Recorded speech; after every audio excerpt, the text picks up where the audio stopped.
Lies, oh lies, choosing lies as alibis, choosing lies as alibis. Oh lies, lie, lie, lie, lie, ooh, oh. It's the same game, played in many ways. Everyone is a victim too. So think before you speak. Think before you speak. A woman is wondering what's going on with the guy that she's dating.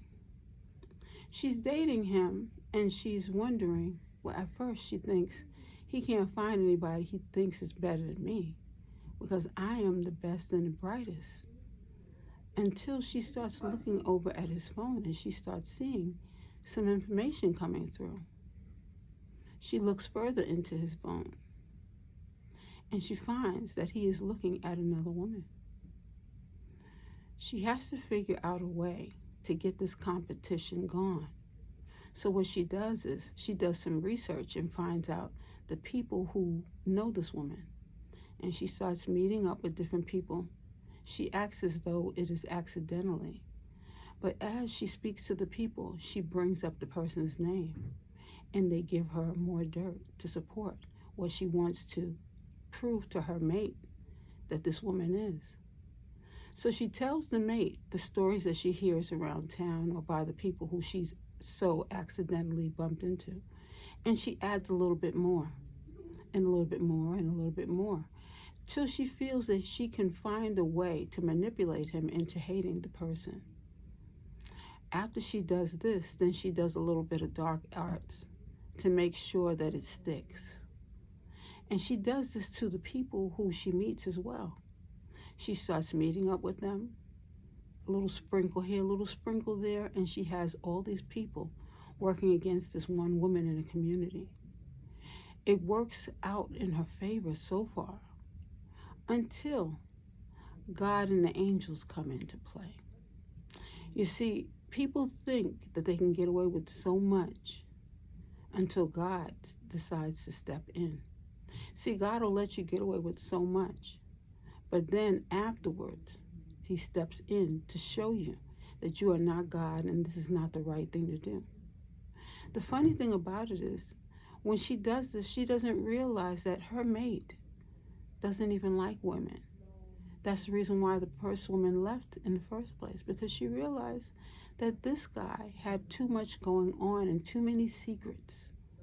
You see, when you have a person who has so many secrets and they're unable to open up, they are not able to have a relationship. They're not able to have a mature relationship.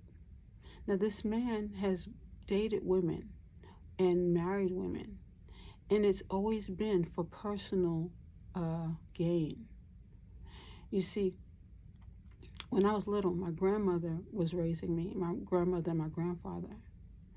And I actually thought that my aunts and uncles were my siblings because I was totally confused. And I didn't understand it when they teased me and said, that's not your mother. You see, when children are not explained, when they don't explain everything to the children have their own imagination, and it can be explored in so many different ways. Now, besides that, I have to say I am thankful for my grandmother, and I respected her and respect her. I will always respect my grandmother regardless of what goes on. You know why? Because my roots were humble.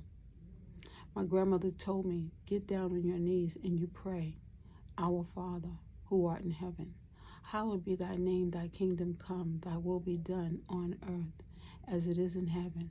Give us this day our daily bread. When she gave me the prayer to pray, she said, when you pray to God, you humble yourself. You speak to him. And when you speak to God, you speak wholeheartedly. You humble yourself. Because that is the person who you need to go to talk to. And she said, if anything happens, anything comes over you that isn't right, you call on Jesus. And I'm going to tell you, There have been times when I've had issues where I had an evil spirit come into my environment, and I had to call on Jesus. And when I called on Jesus, that spirit dissipated, totally separated. So people say he is a prophet. People say that you shouldn't call on Jesus, it's supposed to be God. Let me tell you something. I can speak from my own perspective. That when I called on Jesus, I was freed from whatever the problem was I was going through.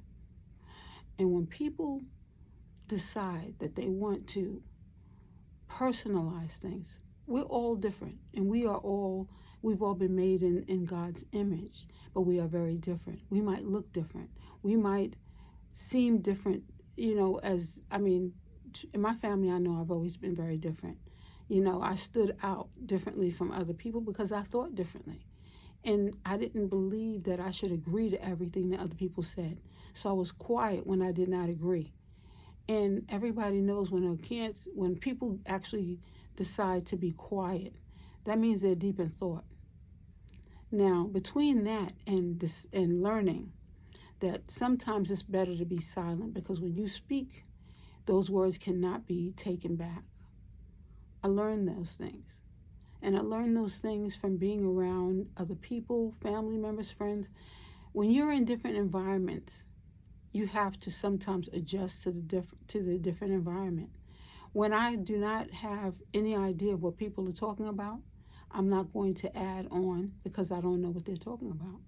And I'm not going to act as though I do because someone might ask me a question that I know nothing about. So why do I? I listen. Now that I'm listening, I'm learning something. We all have to realize that when you're different, and we all are, you don't have to blend in with other people. You don't have to follow the crowd. You see, the people who followed that young lady and they decided that they were going to gang stalk another individual, they didn't realize what was coming to them later on, because God is watching your actions, and with those actions, there are reactions as well. You see, people look at things in such a small way sometimes. You have your neighborhood of friends, and you might have friends that you visit, friends that you just speak to on the phone, friends that that you don't necessarily hang around as often as you want to. There's a separation between people sometimes. Okay, when you have people say family. Okay, family can be defined in so many different ways. I remember when I was teaching kindergarten in where was I? I was in Pompano when I was teaching kindergarten, and as I taught, I had some students who came in.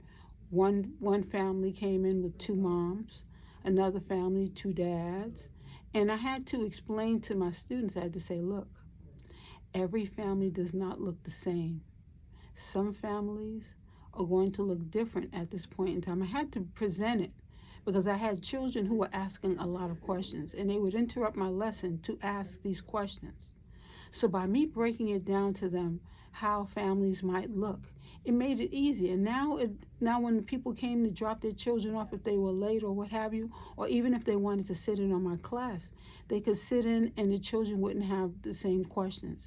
Now they were just happy to have a parent in the environment, because I acted as though that person was an extended family member, so that the children were able to see how you are able to adjust in a family environment when that happens in your family.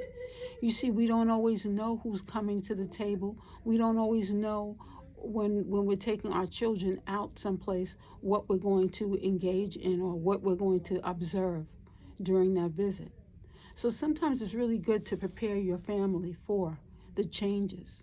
But when you have people who are acting in a very ugly manner, meaning they are trying to work against an individual just to have a good laugh later on, you have to look at what effects is happening on what effects are happening on that person, what effects are happening to your community. Because I'm sure that people never thought that a whole community would be affected by some of the actions in which they took. You know, we all have to look at our actions, because the reactions sometimes are you're sometimes spellbound by the experiences that happen later on. You see, because I might come on this platform and I might say, let's be careful, let's make better choices. And people say, oh, she's always saying that. Just like your children might say things about what you say. You warn your children not to do something and they say, oh, she always says that, or he always says that. And then they go out and find themselves in an experience that they can't handle. You know, we've all been where we said, you know, I can't wait to be grown so I can get out of this house.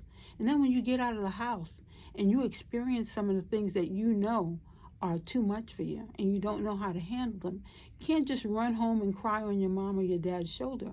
Sometimes they're not there anymore, you know. I went through a very harsh reality check. My mother passed away, because this was my mother that I've known to be my mother for so many years. But here's the deal. You might grow up with a family of people who have been strangers all your life. And then you might meet friends, and they might seem more like family than your own family. Sometimes that means you're coming into your soul family. And your soulful family are an extension of you. They're people who you've met on your destined path. People who are there to help uplift you and support you in so many ways that you've never deemed possible. People who you say, man, you seem more like family than my friend. And then you're going to have just the opposite. Whichever way, it's a learning experience. Do not be upset about it. Look at it as, you know, a check mark that you've passed part of that test, and keep moving forward. You see, you're not going to see eye to eye with everyone, and you're not going to understand everyone. But see, here is where it comes in.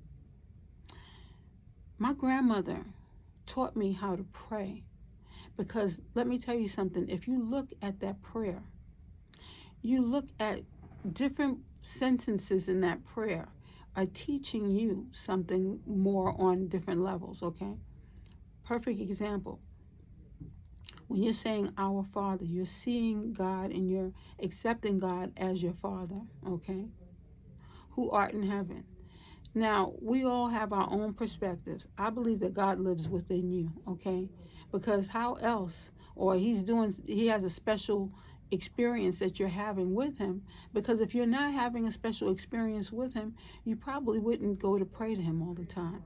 But you're going to always find that after you finish praying and you have that peace in that time, you have that time away from God. And the prayer is to guide you and to direct you so that you're making better choices. There's a group of friends who don't pray and don't even say grace. And they call themselves friends until they get into an argument. And then when they get into that argument, they call each other names, and they pull out all of the footage that the person once did, and they argue and throw it all out there. And then people stop talking for a long period of time, and then they come back together. But when they come back together in a haphazardly way. Oh, not haphazardly way. Let's just say they come back in a way that is fighting, okay? Meaning they want to gang up on another individual. Now, once that individual is gone that they ganged up on, now they start fighting with each other. This has been going on since they met each other. But they got together in a negative way in the first place. They've been getting together and also, let's just look at it as money, to gain money. But even when you're trying to gain money, there still has to be some form of a friendship, because you have to be able to get along. You have to be able to come from a place of understanding. Some of these people have been praying. Some of them have gone to church. Some of them are atheists, let's be honest. And they don't even believe in God. Some of them believe in the opposite person, and we all know who that is. And some of them pray to that person. Now, I'm not going to get deep into that, but what I am going to say is, When you find yourself in friendships with people who you're not equally yoked with, or even yoked even close to even, the pull is going to come from one place or the other. And it's like tug of war. You know, these friends are doing the wrong thing, but you're hanging around them because you want to be a part of this, or because you want to gain money. So you let them pull the rope further, and you pull yourself, you allow yourself to be pulled. And then you think, okay, God is here in my heart. God is trying to direct me. So you start pulling that rope in your direction. Now we've got a tug of war going on. If you have to have a tug of war with people who are not in agreement with you, and you only get together for money, is it worth it? Is that money worth it? Is it worth losing your soul? Because if it's not worth losing your soul, then you need to back up. And you need to tell those friends that this, you know what, this isn't working for me any longer, and you need to move forward in your direction. You see, because we've gone through different stages where we might be followers, and you follow another person, you follow that person down a dirt road, and you can't find yourself out. You know, a famous quote in a movie, Sparkle, I'll never forget it. She said, I've lived in Harlem all my life, and I know a rat when I see one. That one quote is ringing very strongly through this talk, because you have people who are not who they claim to be, and they take what they are and throw it off on another person, so you think that opposite person is who they claim to be. And they manipulate you to believe that that person can do all these things that they said this person is capable of doing. You know the person, but yet you allow yourself to be pulled and dragged down this journey. So now you will have to reap the same benefits that that person reaps, because you followed them into that dirt hole. Now, I'm saying this because this is very important. Our children are going to be affected by the decisions that we make. And our children watch everything that we do. So if our children are watching us follow another individual down a dirt road, what do you think our children are going to do? We need to keep this in mind, because when I say you have that alone time and you enjoy that solitude because you're building a bond with God through your meditation and your prayer, you're doing it for a reason. Now, I did not finish that prayer because I did not want to lose my perspective in what it is that I'm trying to say here. It's important that we realize that we all have a job to do.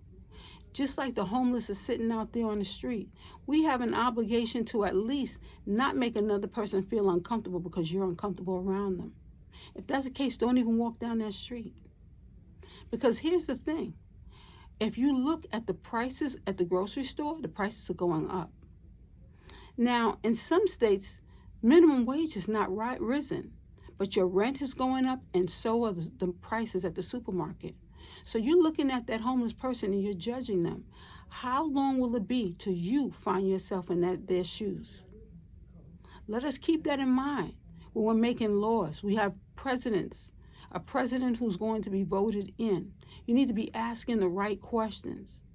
Because if you don't ask the right questions, and if we don't make the right choices, we're going to find ourselves in the same predicament. Now, I can speak from my perspective of having a similar experience, because I've seen the homeless and I've had my own homeless experience. And let me tell you something. Everyone doesn't come out of it the same way. You see people losing their mind. A lot of people losing their mind because they don't know how to gain perspective. There needs to be more circle groups, more groups where people are coming from different environments, sitting in these groups and being able to have the talk so that we can all collaborate with our ideas and come together with a better plan. Because New York is not the only one going through it. Baltimore is not the only one going through it. Arizona is not the only one going through it. Florida is not the only one going through it. Every state has their own problems. But if we're not coming together to have that talk, we're going to be faced with a bigger issue. This is a world issue. I've seen homelessness in other countries, okay? Not just United States. So this is a world issue, okay? And as I can recall, the United Nations have meetings and they talk about different things. Now, we're giving money to people overseas, but we are not looking at our own backyard. You know, the Jamaicans say, mind your own backyard. Mind your own yard is what they say. And I'm saying it clear as possible. But when they say it with an accent, and people act like they don't know what they're talking about. But when they say that, they're saying, are you taking care of home before you take care of other places? Do we take care of our own backyard? Are we taking care of our own citizens before we invite other people in? Now, I'm all for helping other people. My great-grandmother came over on the ship as well. And when she came, her signature is actually there, where she signed and became a citizen. Oh, yes. But even she, when she got here, she realized that she had a job to fulfill. She had a church in Harlem where she spoke to people, where she went and she pulled people in, guided them through God's word. We all have a job to do here. We all are supposed to be helping each other, okay? When you put your hands together like this to pray, when you put your hands together like this to pray, that is a coming together. We need to figure out how we're going to be coming together, because we can sit up here and complain and be upset about different individuals and what it is that they're doing. But the bigger picture is that we're all being affected by people's decisions, by people's choices. It's time that we wake up and we realize that we need to figure something out. Because you have that New York, that line around the corner in New York with all those people that were bused from Texas. And there's got to be better solutions, okay? So we might be looking at a smaller issue, some of us, because we're looking at our own families. But let's look at the extension. We are all connected. So it's not just your family anymore. It is a world issue at this point. When are we going to come together and have that round table talk? That round table talk should have happened last year, the year before, centuries ago, because we saw ourselves coming to this position. So it's time we wake up, and it's time that we have the talk. Thank you very much for coming today. This is Indigo Moon.